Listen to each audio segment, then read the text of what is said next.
Bueno, pues es una gran diferencia, porque hay 3 factores que son muy importantes en el contexto del aprendizaje de un estudiante. El primero es el contexto. Obviamente, el estudiar en casa o el estudiar en una escuela, pues el contexto es muy diferente.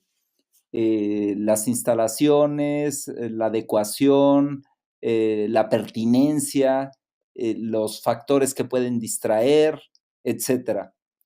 El segundo factor sería los profesores.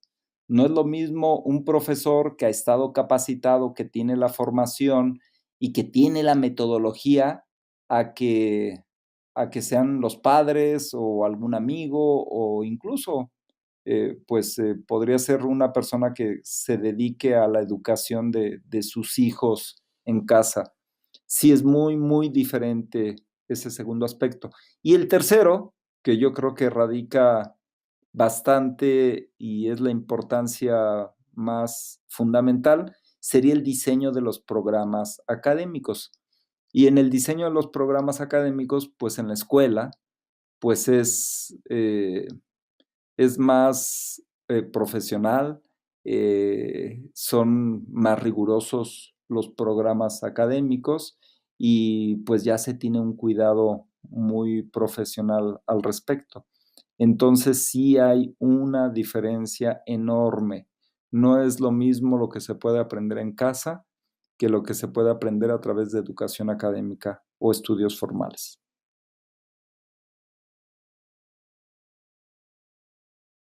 En el supuesto de que un padre de familia quiere educar a sus hijos en su casa, pues, yo recomendaría que sí pudieran, adquirir programas académicos, bien diseñados o diseñados bajo un enfoque profesional. Ahorita, lo que más se recomienda que estos programas estén diseñados con base en competencias y eso permitiría que los hijos pudieran poseer estas competencias que son requeridas no solamente para el mundo laboral, sino también pues para enfrentar la vida en general. Ese sería una primer recomendación sobre los programas académicos. La segunda recomendación, pues que tuvieran un contexto o un hábito específico, adecuado, una hora específica para la educación o para la instrucción educativa en casa. Y también la tercera recomendación, que pudieran pues capacitarse. Si los padres van a ser los que quieren dar la instrucción educativa a sus propios hijos, pues deberían de capacitarse para que puedan ser unos instructores eficaces. En el caso de que sí los lleven a la escuela, porque la pregunta pudiera ser, ¿qué herramientas necesitan aún cuando van a la escuela? Pues si van a la escuela y, y además los padres quieren tener las mejores herramientas, yo creo que una de ellas sería el tener un acompañamiento más cercano sobre el uso de los dispositivos móviles con los hijos, que pudieran ser espacios, momentos y experiencias de casa que fueran complementarios al aprendizaje en la escuela.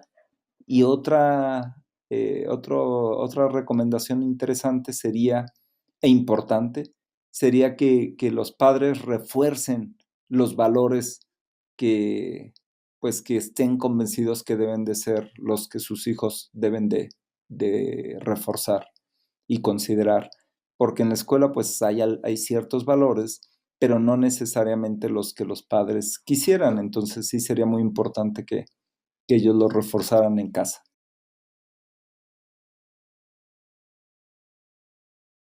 Pues, en realidad esta pregunta es muy importante, porque sí México presenta una situación que debe de ser de cuidado en la deserción escolar, porque pues después de la primaria sí disminuye considerablemente el ingreso de los niños que egresaron de primaria y que después vuelven a la secundaria, y después de secundaria hay otro bajo hacia preparatoria, y después de prepa pues otro hacia universidad.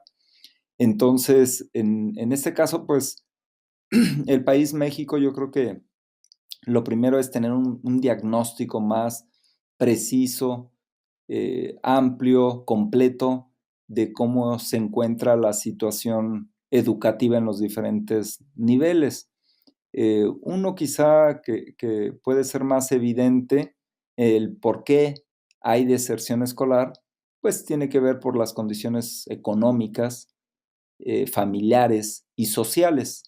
Y en ese sentido, pues se tendrían que hacer programas enfocados a cómo mejorar las condiciones económicas de estas poblaciones más vulnerables y que tienden a, a tener los índices mayores de deserción escolar. También, además de lo económico, pues hacer programas de apoyo para familias que mantienen cuadros de fragilidad estructural y que provocan también que sus hijos no continúen sus estudios. Y es importante el que pudiera también mejorarse las condiciones o las situaciones familiares para asegurar que los niños o los jóvenes puedan continuar sus estudios.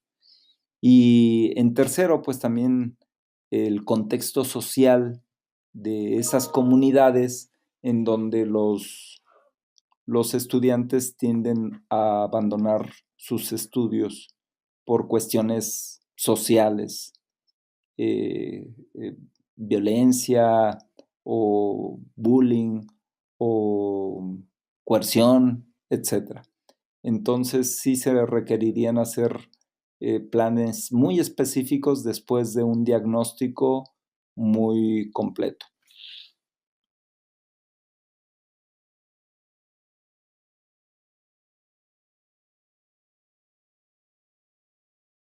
Bueno, al respecto, cabría mencionar algunos datos.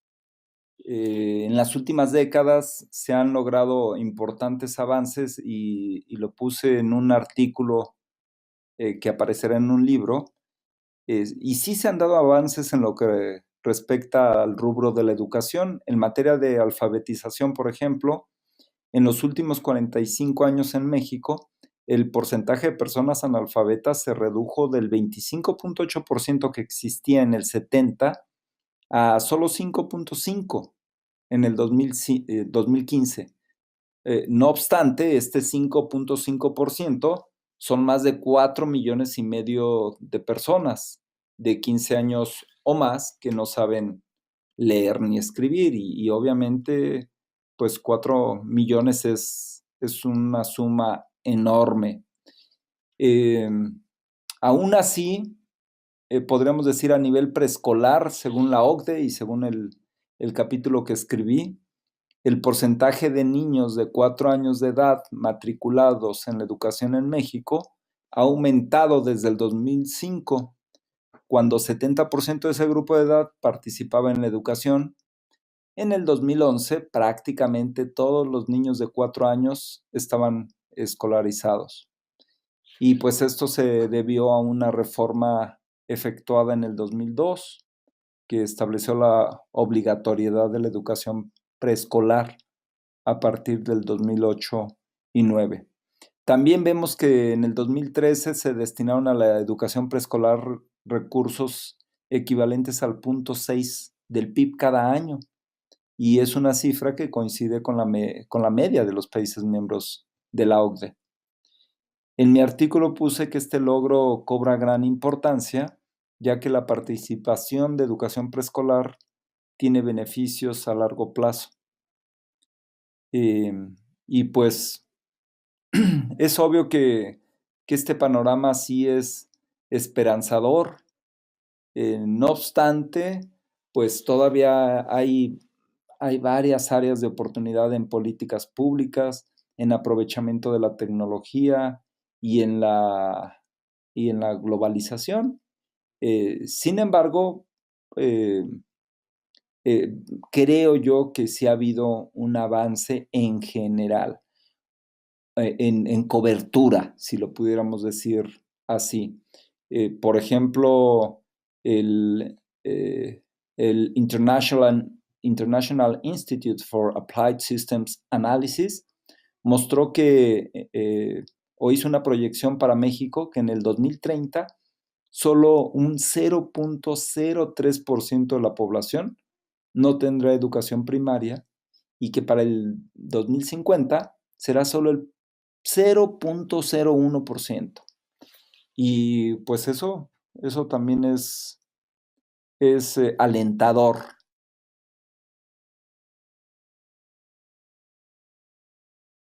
Básicamente yo diría, y se repite con lo que dije en la respuesta anterior, pues es en la deficiencia de programas educativos, en la deficiencia en la capacitación de profesores, en la deficiencia de calidad en los sistemas y los servicios educativos, en la deficiencia de las experiencias de aprendizaje, en la deficiencia de los modelos de educación y en la deficiencia en el uso de tecnología educativa. Y además también podríamos decir, necesitamos un incremento del porcentaje del PIB que se destina a la educación y que esta aplicación de recursos sea realmente efectiva.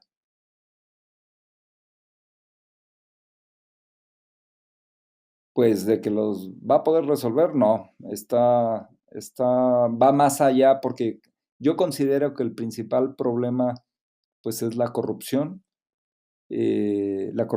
gubernamental, la corrupción de los sindicatos. Después el siguiente problema es la calidad de los programas, la calidad de los servicios educativos, la calidad de las instalaciones educativas, la calidad de los programas académicos, la calidad de los modelos de aprendizaje y esto no veo que en esta reforma se esté atacando directamente todos estos problemas que he enlistado, además de que también la capacitación de los profesores deja mucho que desear y creo que también sería uno de los problemas centrales. Dice esa misma pregunta, ¿qué otras estrategias necesita implementar? Pues necesita combatir la corrupción de manera frontal, necesita rediseñar el modelo de los sindicatos mexicanos de la educación, que en realidad estén enfocados a resolver los problemas educativos y no a aprovecharse de los recursos educativos, que eso es diferente. ¿Qué otra estrategia? Pues hacer realmente una revolución educativa. Eso es lo que se necesita hacer en México y creo que, pues, que se necesita un gobierno decidido y realmente interesado en incrementar el nivel educativo en México. México no podrá salir de su deficiencia en desarrollo si no le apuesta y le invierte en la educación. La educación es el camino para el desarrollo del país. Si no tenemos población educada, muchos de los problemas actuales no los vamos a poder resolver.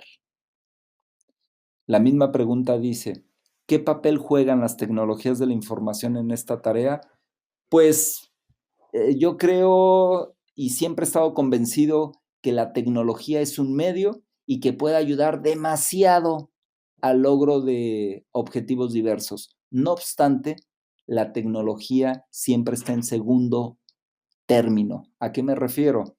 Que más que apostarle a la tecnología per se, tenemos que corregir las deficiencias estructurales en el sistema educativo y después que corrijamos eso y después que quitemos la corrupción en los sindicatos, en el gobierno y después que capacitemos a los profesores en los distintos ámbitos, entonces invertamos en tecnologías y aprovechemos todas las ventajas que tiene el uso de las tecnologías para el aprendizaje y para la educación. Y ahí yo creo que puede ser un potencializador increíble para subir el nivel educativo en México. Pero primero tomar decisiones sobre tecnología sin corregir los problemas anteriores sería un gasto de dinero innecesario.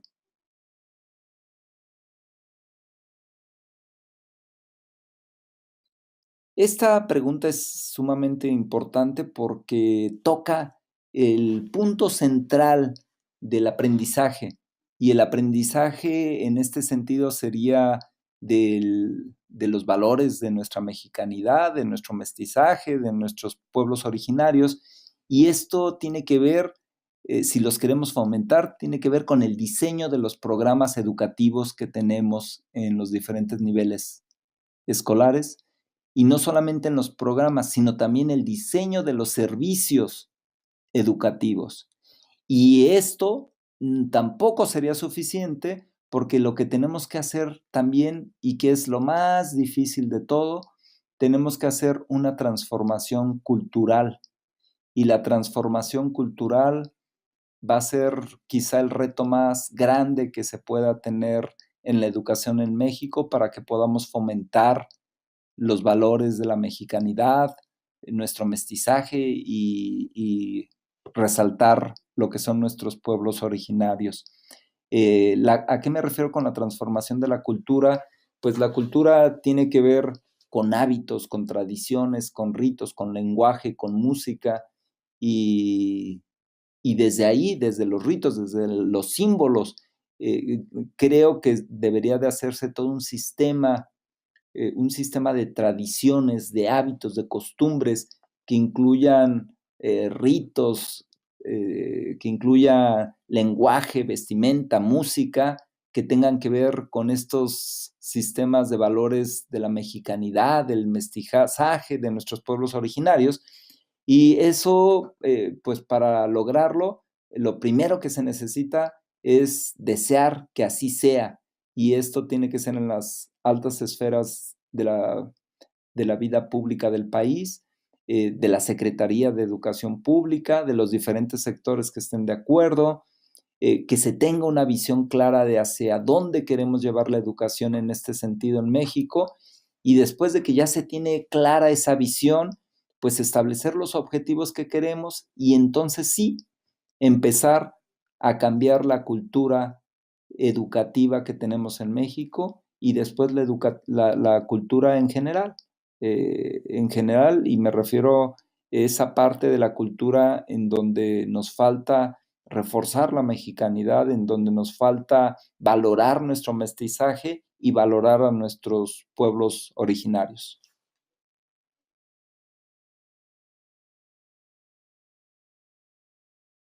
Bueno, pues básicamente es la voluntad del gobierno en turno el que nos pone en esta situación. Quizá no tengan la visión, quizá no tengan los deseos, quizá no sea de su interés. En fin, yo creo que es cuestión de voluntad, de aspiración del gobierno en turno y de que realmente le den a la educación el valor que tiene y el valor que se merece. Y si no le asignan el presupuesto del PIB que debería de tener es porque tienen otras prioridades.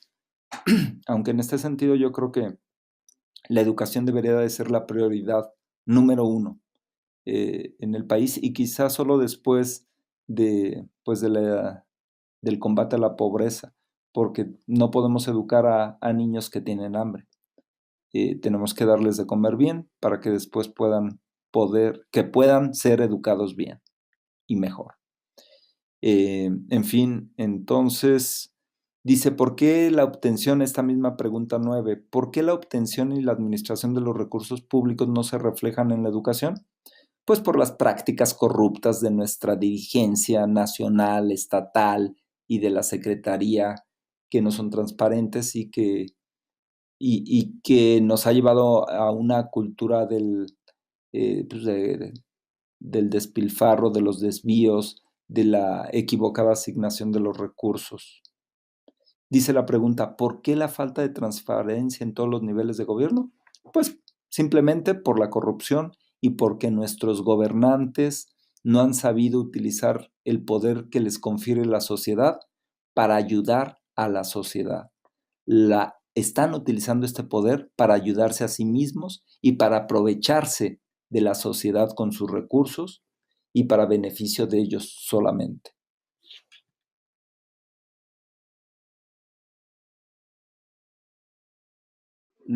Aquí en este sentido la pregunta pues puede contestarse de una manera muy general e incluso puede ser una respuesta similar a cualquier país. Le puedo poner la educación en Colombia está generando individuos con valores y comprometidos con la sociedad, o la educación en Estados Unidos o en Suiza, etcétera. Que esté generando individuos con valores, pues todas las sociedades forman con respecto a ciertos valores. Ahora, que si son los valores que deberíamos de estar acentuando y reforzando, eso es otra discusión. Uno de esos valores que lo decía otra pregunta, pues es la mexicanidad, es el valor al mestizaje y a los pueblos originarios. El por qué no son prioritarios los valores, pues porque no se han puesto como importantes entre el liderazgo educativo o gubernamental en México. En ese sentido, y respondiendo a la pregunta de si la educación en México genera individuos con valores, pues sí, sí genera individuos con ciertos valores, no necesariamente quizá los que nos gustaría a todos o los que nos ayudaría como país para seguir saliendo adelante y de una mejor manera. Y ahora que si está generando individuos comprometidos con la sociedad, ahí creo, y es una opinión muy personal, creo que estamos con un área de oportunidad muy grande, puesto que la violencia, por ejemplo, ahorita está creciendo o ha crecido de una manera impresionante y eso es por falta de compromiso con la sociedad, lo cual dice que la educación tuvo allí alguna falla al respecto. Entonces, pues yo creo que sí se necesita hacer una reforma o un cambio fundamental en la política educativa para redefinir cuáles son los valores y cuál es el compromiso que se necesita formar en los individuos de esta sociedad.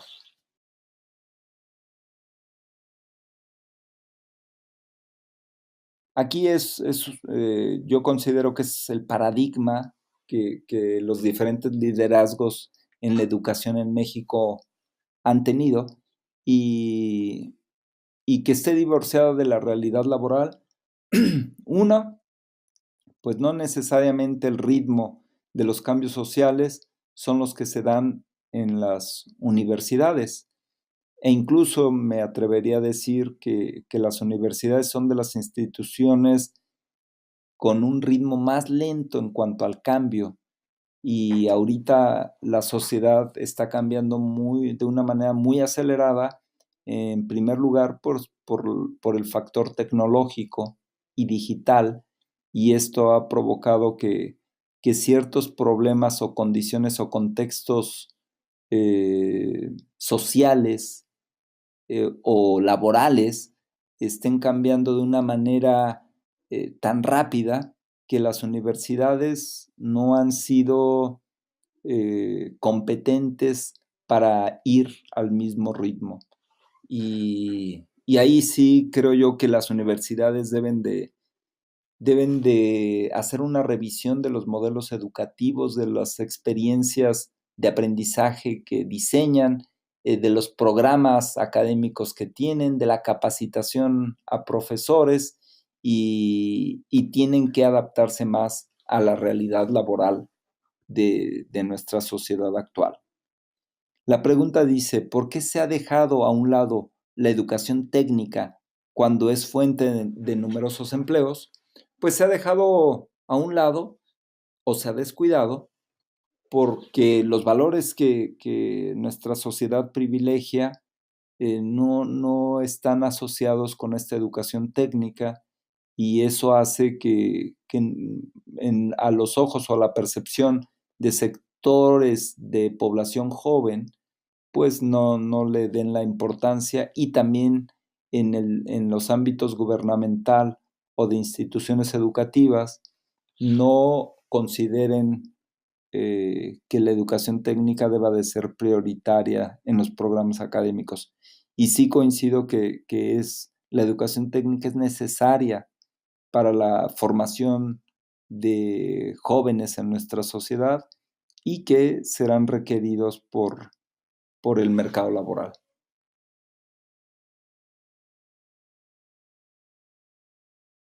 Tuve la oportunidad de estar en un congreso internacional y hubo un representante de Islandia y el modelo que presentaba era muy, muy interesante porque conectaba el aprendizaje de los estudiantes con su contexto real, con su naturaleza, con su manera de vivir las situaciones de cada comunidad. Y creo y la manera de utilizar la tecnología también, que es muy interesante cómo lo están haciendo. Yo creo que sí tenemos mucho que aprender de esos sistemas educativos y creo que debemos de hacerlo ya. Hay universidades en México, como el Tecnológico Monterrey, que se ha dado la tarea de investigar lo que están haciendo las mejores universidades en el mundo o los mejores cambios en cuestión educativa que se han dado y cómo se han dado, y está tratando de encontrar su propio modelo educativo más ad hoc a la circunstancia actual. Y creo que pues vamos por buen camino en el TEC de Monterrey. No obstante, eh, considero que la Secretaría de Educación Pública, el mismo gobierno federal, los gobiernos estatales, las instituciones de educación privada también en general en México, deben de hacer su parte y deben de buscar la manera de cambiar sus programas académicos, sus experiencias de aprendizaje, capacitar a sus profesores, utilizar más tecnología y que todo sea con el propósito noble de incrementar la calidad educativa en el país.